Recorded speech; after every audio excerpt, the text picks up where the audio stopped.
کے بعد تیسرا سیشن شروع ہونے جا رہا ہے اور اس کے لیے میں سب سے پہلے اس سیشن کا بھی تلاوت کلام پاک سے اس کا آغاز کرنا چاہوں گا اور اس کے لیے میں واقعہ سمین کو دعوت سخن دیتا ہوں کہ ایک چھوٹی سی صورت کے ساتھ اس مجلس کا پھر سے تیسرے سیشن کا آغاز فرمائیں۔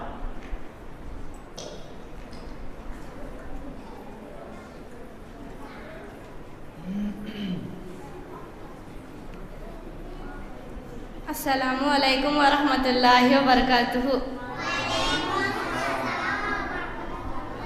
سورۃ العصر والعصر زمانے کی قسم، ان الانسان لفی خسر بے شک انسان سراسر نقصان میں ہے، الا الذین آمنوا وعملوا الصالحات سوائے ان لوگوں کے جو ایمان لائے اور نیک اعمال کیے، وتواصوا بالحق وتواصوا بالصبر اور آپس میں حق کی وصیحت کی اور ایک دوسرے کو صبر کی نصیحت کی۔ السلام علیکم ورحمۃ اللہ وبرکاتہ۔ وعلیکم السلام ورحمۃ اللہ وبرکاتہ۔ اب اس کے بعد میں ایک حمد بیان کرنے کے لیے میں دعوت سخن دوں گا شافیہ اور عربیہ کو، وہ آئے اور حمد باری تعالیٰ پیش کریں۔ حمد اللہ اللہ اللہ اللہ، میرے مالک میرے آقا، پیارا پیارا نام ہے تیرا، کیسا اچھا کام ہے تیرا، اللہ اللہ اللہ اللہ، بخشے ہم کو اماں ابا، گھر بھی دیا ہے اچھا اچھا، میٹھا میٹھا دودھ پلایا، پڑھنا لکھنا خوب سکھایا، اللہ اللہ اللہ اللہ، میرے مالک میرے آقا، تو نے بنائی دنیا ساری، انسان ہے وہ مٹی پانی، پھول کھلائے پیارے پیارے اور بنائے چاند ستارے، اللہ اللہ اللہ اللہ، میرے مالک میرے آقا۔ السلام علیکم۔ وعلیکم السلام ورحمۃ اللہ وبرکاتہ۔ جزاک اللہ خیر و احسن جزا۔ یہ تھی شافیہ اور عربیہ جو بہت ہی سریلی انداز میں حمد باری تعالیٰ پیش کر رہی تھی۔ اللہ تعالیٰ ان کی آواز میں مزید جو ہے خوبصورتی پیدا کرے، آمین۔ اب اس کے بعد میں دعوت سخن دوں گا تیسرا سیشن کا سب سے پہلا خطیب زیاد اللہ خان کو، اور وہ آئے اور استاد کے آداب کے حوالے سے بیان فرمائیں۔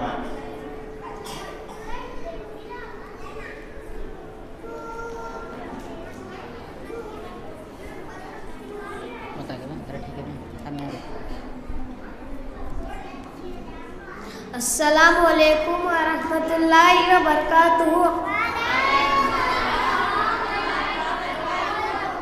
آج میرا ٹاپک ہے استاد کے ادب۔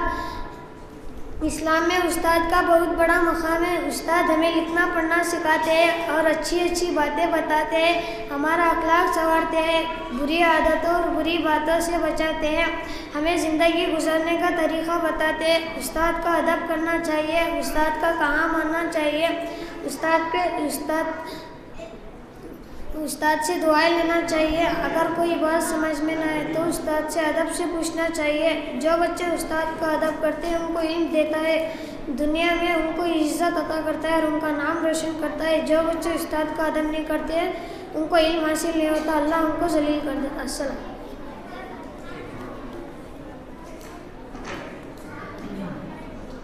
یہ تھے زیاد اللہ خان جو استاد کے آداب بیان کر رہے تھے۔ اب اس کے بعد میں دعوت سخن دیتا ہوں علمان بیگ کو، وہ آئے اور جمعہ کے بارے میں بیان فرمائیں۔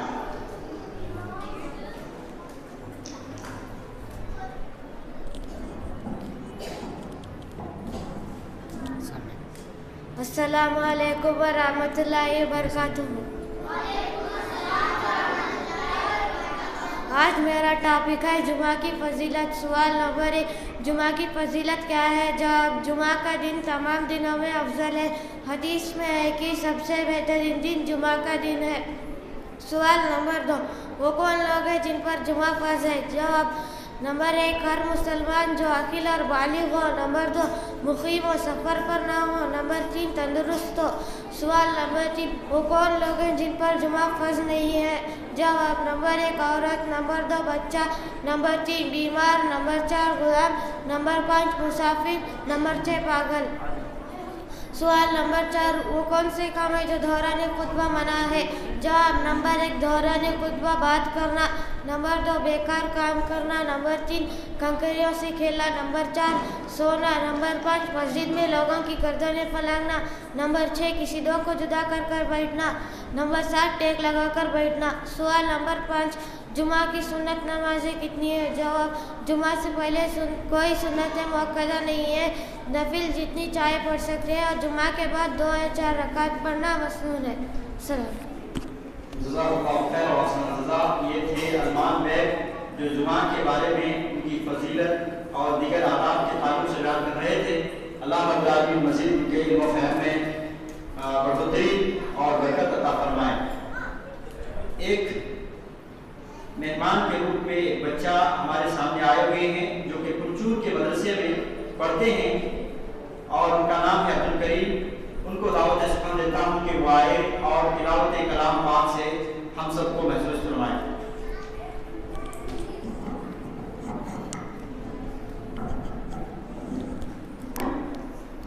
السلام علیکم ورحمۃ اللہ وبرکاتہ۔ اعوذ باللہ من الشیطان الرجیم، بسم اللہ الرحمن الرحیم۔ وَإِذَا مَا أُنزِلَتْ سُورَةٌ نَظَرَ بَعْضُهُمْ إِلَى بَعْضٍ هَلْ يَرَاكُمْ مِنْ أَحَدٍ ثُمَّ صَرَفَ اللَّهُ قُلُوبَهُمْ بِأَنَّهُمْ قَوْمٌ لَا يَفْقَهُونَ۔ لَقَدْ جَاءَكُمْ رَسُولٌ مِّنْ أَنفُسِكُمْ عَزِيزٌ عَلَيْهِ مَا عَنِتُّمْ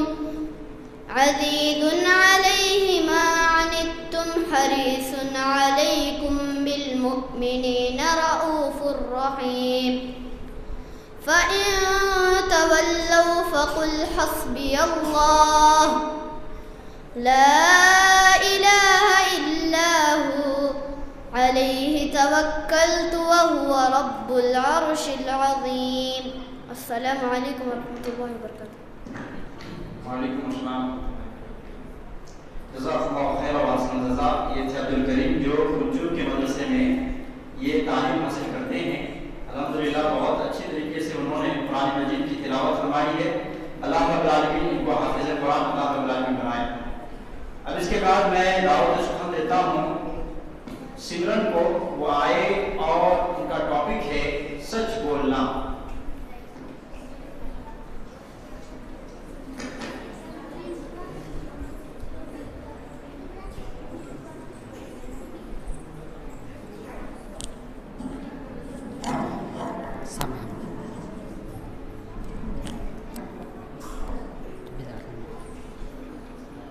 السلام علیکم ورحمۃ اللہ وبرکاتہ۔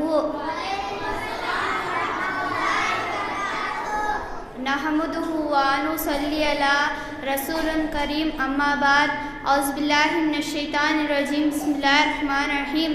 علیکم بالصدق فإن الصدق یہدی الی البر وإن البر یہدی الی الجنہ۔ آج میرا ٹاپک ہے سچ بولنا۔ سچ بولنا ایک اچھی صفت ہے، اچھی اخلاق کی پہچان ہے۔ سچ تمام برائیوں کو ختم کرتی ہے اور جھوٹ تمام برائیوں کی جڑ ہے۔ سچ بولنے سے دونوں جہانوں کی کامیابی ملتی ہے اور دنیا میں بھی لوگ سچ بولنے والوں کا اعتبار کرتے ہیں اور ان کو عزت کی نظروں سے دیکھتے ہیں۔ سچ بولنے سے آخرت میں بھی نجات ملتی ہے۔ سچ بولنے والا تمام برائیوں سے بچ جاتا ہے۔ اسلام سچا دین ہے، ہمارے رسول صلی اللہ علیہ وسلم بھی سچے ہیں، ہمارا رب بھی سچا ہے اور اس کے وعدے بھی سچے ہیں، لہٰذا ہم مسلمان ہیں، ہمیں بھی سچ بولنا چاہیے۔ نبی صلی اللہ علیہ وسلم نے فرمایا علیکم بالصدق فإن الصدق یہدی الی البر وإن البر یہدی الی الجنہ۔ تم سچائی کو لازم پکڑو، اس لیے کہ سچائی تمہیں نیکی کی طرف لے جاتی ہے اور نیکی جنت کی طرف لے جاتی ہے، لہٰذا ہمیں بھی سچ بولنا چاہیے اور جھوٹ سے نفرت کرنی چاہیے، کیونکہ جھوٹ پریشانیوں کو بڑھاتا ہے اور مصیبتوں کو جنم دیتا ہے، اس لیے جھوٹ بولنے سے پرہیز کرنا چاہیے اور ہمیشہ سچ بولنا چاہیے، سچ بولنے والوں کا ساتھ دینا چاہیے۔ السلام علیکم۔ وعلیکم السلام ورحمۃ اللہ وبرکاتہ۔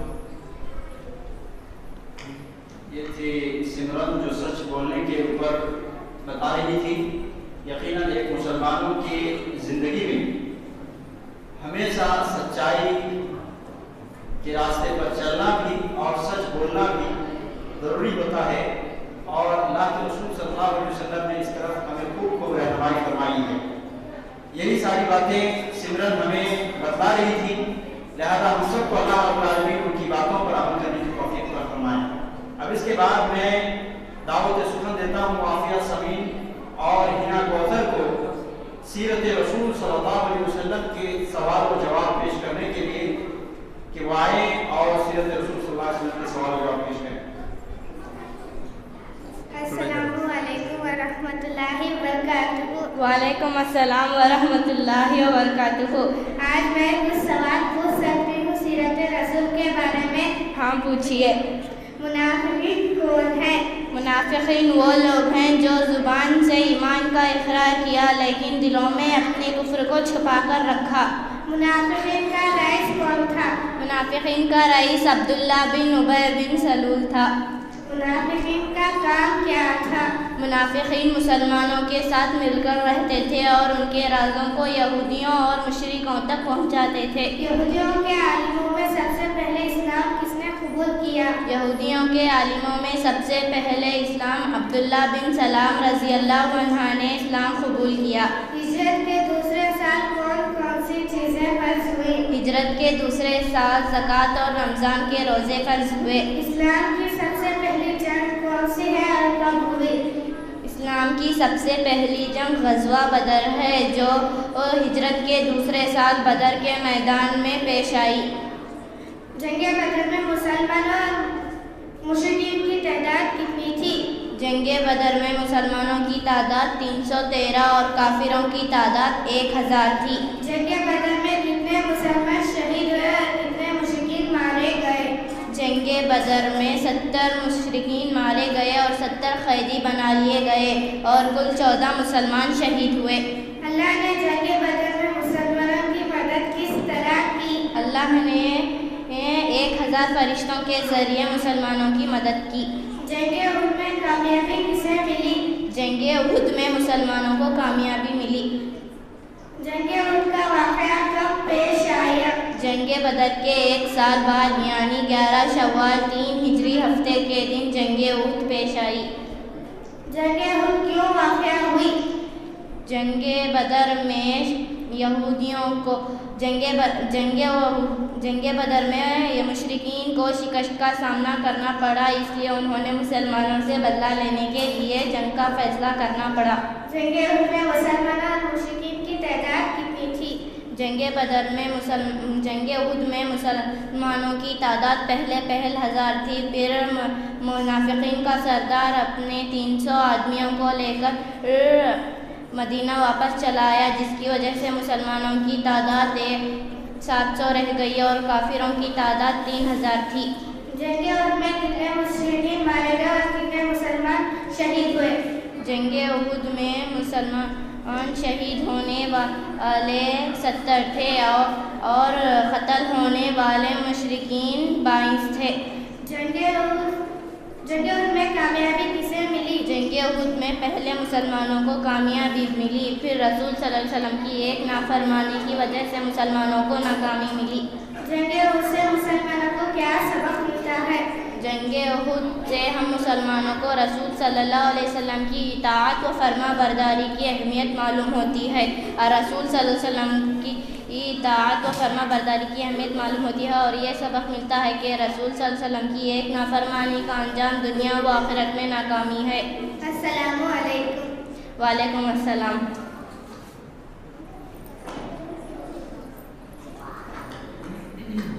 اس کے بعد بات آتی ہے مہمان کی قواعد اور مہمان کے حقوق بیان میں۔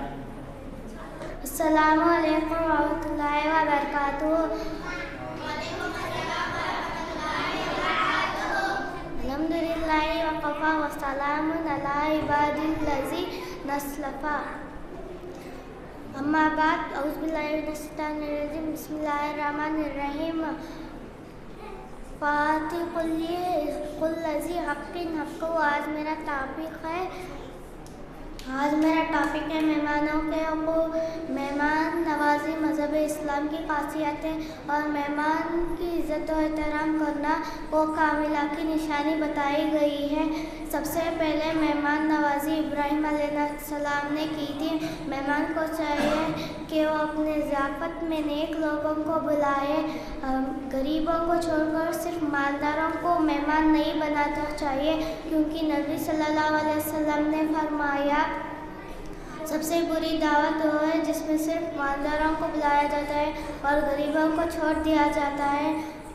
مہمان نوازی کا مقصد فخر کرنا ہے، بلکہ اتباع سنت اور اپنے بھائیوں کی محبت اور خوشی مقصود ہو۔ مہمان کے خاطر تعارضوں میں تکلف نہیں برتانا چاہیے۔ مہمان کے آنے سے بیزاری کا اظہار نہیں کرنا چاہیے، بلکہ خوش رہنا چاہیے، ان کا استقبال کرنا چاہیے۔ مہمان کے لیے جلد سے کھانے کا انتظام کریں۔ مہمان ایک سے زیادہ ہو تو جب تک پورا مہمان کھانے سے فارغ نہ ہو جائے تب تک دسترخوان نہیں اٹھانا چاہیے۔ مہمان کی روانگی کے وقت اس کی رخصت کرنے کے لیے گھر کے باہر تک جانا چاہیے۔ مہمان کو چاہیے کہ وہ دعوت دے تو اس دعوت کو قبول کرنا چاہیے۔ دعوت قبول کرنے میں امیر و غریب کا فرق نہیں کرنا چاہیے۔ مہمان کو زیادہ انتظار نہیں کرائیے۔ 3 دن سے زیادہ میزبان کے پاس مہمان بن کر نہیں رک سکتے۔ میزبان کو چاہیے کہ وہ اپنے مہمان کے پاس خوش دلی سے جائے۔ میزبان کی طرف سے کوئی غلطی ہو جائے تو اسے نظر انداز کر دے۔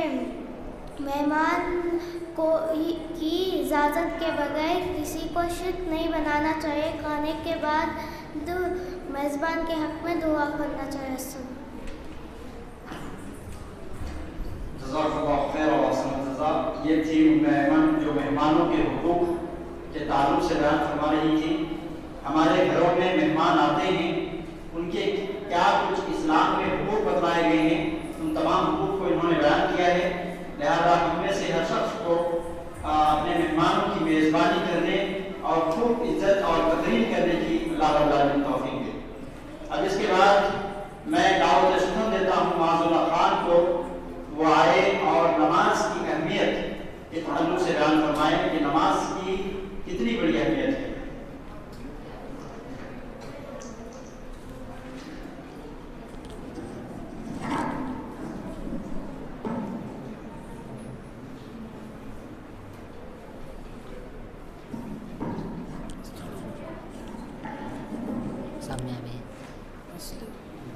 السلام علیکم ورحمۃ اللہ وبرکاتہ۔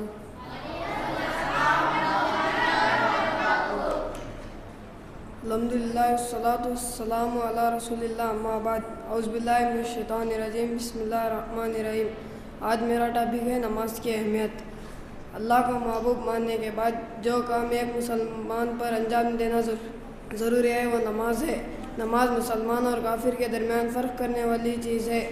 جان بوجھ کر بھی ایک وقت کی نماز نہیں چھوڑنا چاہیے۔ بیماری کی حالت میں بھی نماز معاف نہیں ہے۔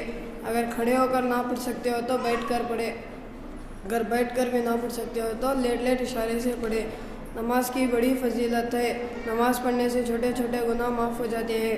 پہلے نبی صلی اللہ علیہ وسلم نے فرمایا جو شخص اچھی طرح سے وضو کر کے نماز ادا کرتا ہے اس کے یہ نماز سے دوسری نمازوں تک ہونے والے گناہ کفارہ بن جاتے ہیں۔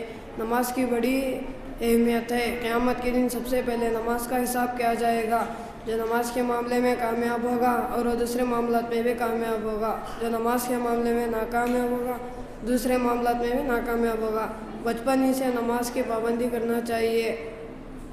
پہلے نبی صلی اللہ علیہ وسلم نے فرمایا جب بچہ 7 سال کا ہو جائے تو نماز پڑھنے کا حکم دو، جب بچہ 10 سال کا ہو جائے تو نماز چھوڑنے پر اسے مارو۔ السلام علیکم۔ وعلیکم السلام ورحمۃ اللہ، جزاک اللہ خیر وحسن الجزاء۔ یہ تھے معاذ اللہ خان جو نماز کی اہمیت پر بتا رہے تھے۔ نماز کی واقعتاً اسلام میں بہت بڑی اہمیت ہے، لہذا ہم سب کو اس کی اہمیت کو سمجھتے ہوئے پابندی کے ساتھ 5 وقتہ نمازوں کی توفیق اللہ رب العالمین دے اور ہم کوشش کریں 5 وقتہ نماز پڑھنے کی۔ اب اس کے بعد دعوت سخن دی جاتی ہے سیدہ تنزیحہ کو، وہ آئے اور مسجد قباء کے تعلق سے بیان فرمائیں۔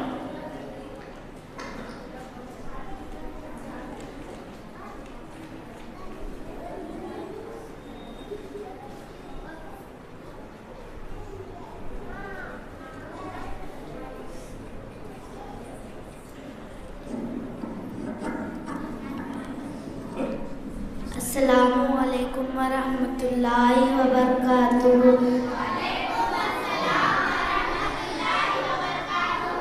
الحمدللہ والصلاة والسلام علی رسول اللہ، اما بعد، اعوذ باللہ من الشیطان الرجیم، بسم اللہ الرحمن الرحیم۔ آج میرا ٹاپک ہے کہ مسجد قباء کی فضیلت۔ مسجد قباء اسلام کی سب سے پہلی مسجد ہے اور نبی صلی اللہ علیہ وسلم جب مکہ سے ہجرت کرنے مدینہ تشریف لائے تو سب سے پہلے یہی قباء نامی مقام میں ابو ایوب انصاری کے گھر قیام کیے، پھر اپنے وہاں مسجد بنائی۔ اور اس مسجد کی فضیلت ہے کہ رسول صلی اللہ علیہ وسلم نے فرمایا جو شخص اپنے گھر میں وضو کرے پھر مسجد کو آئے 2 رکعت نماز پڑھے اس مسجد کی فضیلت 1 عمرہ کا ہوگا۔ اور مسجد قباء مسجد نبی سے تقریباً 3 کلومیٹر کے فاصلے پر ہے۔ مسجد قباء کی تعمیر کے بعد مسجد نبی بنائی گئی تھی۔ مدینہ جانے والے کے لیے مسجد قباء میں عبادت کی نیت سے جانا جائز ہے۔ السلام علیکم ورحمۃ اللہ۔ وعلیکم السلام ورحمۃ اللہ وبرکاتہ، جزاک اللہ خیر وحسن الجزاء۔ یہ تھی سیدہ تنزیحہ جو مسجد قباء کے تعلق سے بیان فرما رہی تھی۔ مسجد قباء کی فضیلت بھی انہوں نے بیان کی اور مسجد قباء کی جو اہمیت ہے اس چیز کو بھی بیان کی۔ مسجد قباء کی فضیلت میں سیدہ تنزیحہ نے بیان کیا کہ جو شخص، ہمارے نبی صلی اللہ علیہ وسلم نے فرمایا کہ جو شخص گھر سے وضو کر کے مسجد قباء میں 2 رکعت نماز پڑھتا ہے تو اس کو 1 عمرے کا ثواب حاصل ہوتا ہے، سبحان اللہ۔ واقعی طور پر صحیح حدیث سے ثابت ہے۔ اللہ رب العالمین ہم سب کو مسجد قباء کی زیارت اور اس سے جو ہے استفادہ کی توفیق دے، آمین۔ اب اس کے بعد میں دعوت سخن دیتا ہوں کہ حنا کوثر کو وہ آئے اور مسجد حرام کے تعلق سے بیان فرمائیں۔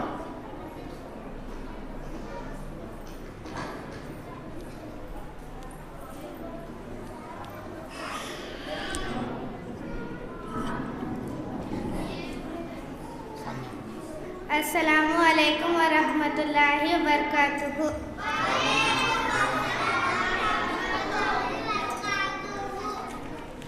اعوذ باللہ من الشیطان الرجیم، بسم اللہ الرحمن الرحیم۔ الحمدللہ والصلاة والسلام علی رسول اللہ، اما بعد۔ آج میرا ٹاپک ہے مسجد حرام۔ مسجد حرام کی فضیلت۔ مسجد حرام کو ابراہیم علیہ السلام نے اپنے بیٹے اسماعیل علیہ السلام کے ساتھ مل کر کیا تھا۔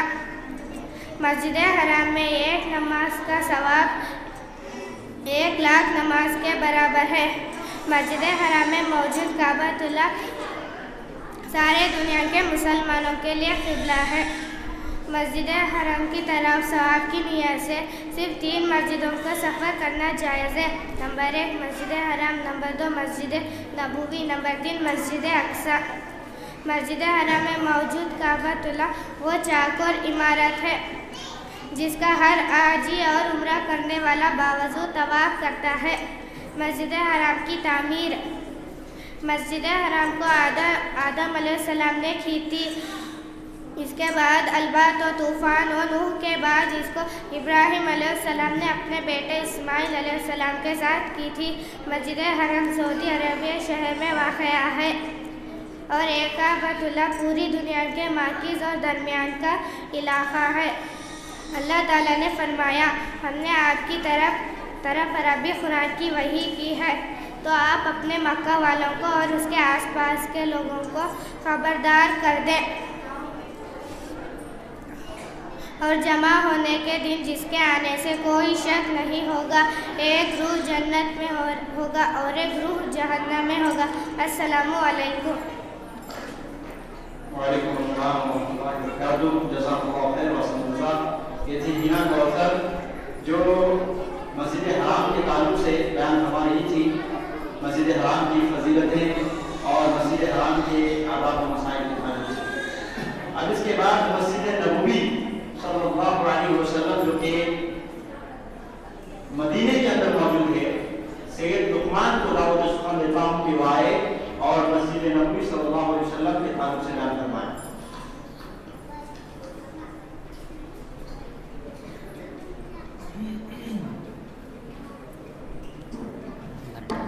السلام علیکم ورحمۃ اللہ وبرکاتہ۔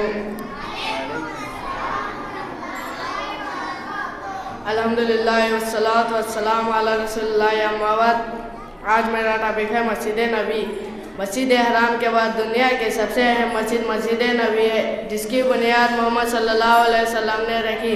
مدینے میں نبی صلی اللہ علیہ وسلم کو ایک مسجد کی ضرورت محسوس ہوئی، کیونکہ مسلمان بستی کے لیے مسجد بہت ضروری تھی۔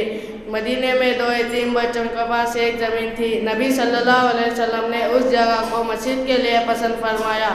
نبی صلی اللہ علیہ وسلم نے اس جگہ کو مسجد کے لیے خرید لی اور مسجد کی تعمیر شروع کی۔ نبی صلی اللہ علیہ وسلم صحابہ کے ساتھ پتھر اٹھا کر لاتے تھے۔ مدینے کے لوگ بھی مسجد کی تعمیر میں لگ گئے، اسی طرح مسجد کی تعمیر ہو گئی۔ یہی وہ مسجد ہے جس کے بارے میں نبی صلی اللہ علیہ وسلم نے فرمایا، اس مسجد میں نماز پڑھنے کا ثواب 1000 نمازوں کے برابر ہے۔ اس مسجد کے حیات میں ریاض الجنہ ہے، جو جنت کے باغوں میں سے ایک باغ ہے۔ لاکھوں مسلمانوں نماز پڑھنے کے لیے عقیدت و احترام، ذوق و شوق کے مظاہرہ کرتے ہیں۔ اتنا ہی نہیں بلکہ جو شخص اس مسجد میں نیکی کرنے یا علم سیکھنے یا سکھانے کے غرض سے آئے تو اس کا مرتبہ اللہ کے راستے میں جہاد کرنے والے کے مرتبہ کے برابر ہے۔ اس جگہ کو خیر و برکت کی جگہ کہا گیا ہے، یہی وہ امن والا حرم ہے۔ اس شہر میں دجال کی داخلہ ممکن نہیں ہے۔ اس مسجد میں رسول صلی اللہ علیہ وسلم کی خبر ہے اور آپ کے صحابہ ابو بکر اور عمر رضی اللہ عنہ کی خبر آپ کے بازو ہے۔ السلام علیکم ورحمۃ اللہ وبرکاتہ۔ ماشاءاللہ، جزاک اللہ خیر و سلامت۔ تو یہ تھی چند باتیں مسجد نبوی کے حوالے سے۔ اب اس کے بعد مسجد اقصی کے تعلق سے بیان کرنے کے لیے میں عبد الکریم کو دعوت سخن دیتا ہوں کہ وہ آئے اور مسجد اقصی کے تعلق سے بیان فرمائے۔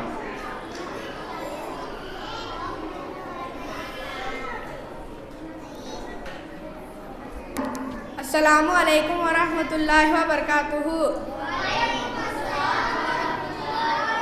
الحمدللہ والصلاة والسلام علی رسول اللہ، اما بعد۔ اعوذ باللہ من الشیطان الرجیم، بسم اللہ الرحمن الرحیم۔ سبحان الذی اسری بعبدہ لیلا من المسجد الحرام الی المسجد الاقصی الذی بارکنا حولہ لنریہ من آیاتنا۔